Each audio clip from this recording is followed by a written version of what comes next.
Hey, what's going on, everybody? I was just getting ready to disassemble the bike. I got to get the oil changed, the motor pulled, and pull the plastics and stuff off. But before I did that, I wanted to just give you guys a update on my experience with the Kayo up to this point.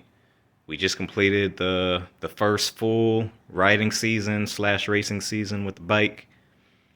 And I just wanted to give you guys a update on my thoughts behind it, being that I own both a Kayo and I have the Ohvale as well in the back. So, thoughts on the Kayo overall.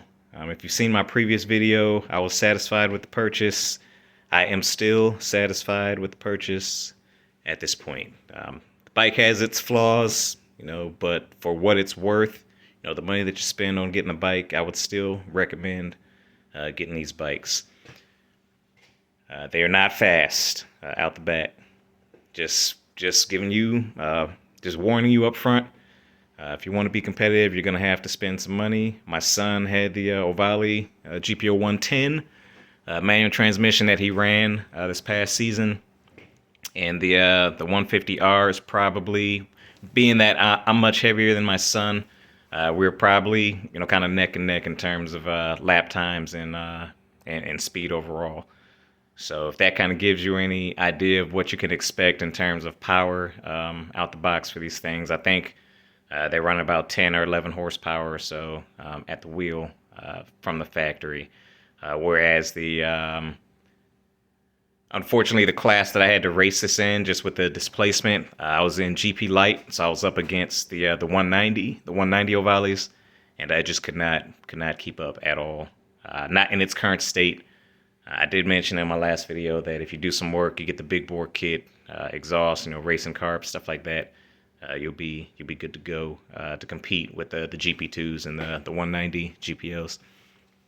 In terms of crashing, it crashes pretty good. I want to say I had maybe 5 or 6 crashes. I think I had one high side, and the rest were kind of just low sides, just slid away from you. We did have one where this broke off. The body slider kind of broke loose, so I got to replace that. You kind of see the plastics. It's definitely it's not the best body work. But I know how to use fiberglass, so I'm gonna go ahead and get this repaired. I still have the extra tail fairing that I never put on. I'm not a huge guy, so I just rode the smaller one for this season. But I'm gonna get the new one put on for the next season. I'm also gonna do a paint job, and then the other update as well. My son bumped up from the 110 class to the 190, so we sold his 110. And we now have a Ohvale 190 that he's going to be racing next season. So because of that, and the reason why I'm stripping the bike down is because I went ahead and ordered the big bore kit as well as an exhaust for the Kayo. So I'm going to be doing an update once I get that installed and get the motor broken in and running right. And I will let you guys know the comparison between the 190 Ohvale as well as the 190 Kayo. So just stay tuned for that. That will be coming as soon as I get the bike put together and get it out on the track a couple of times.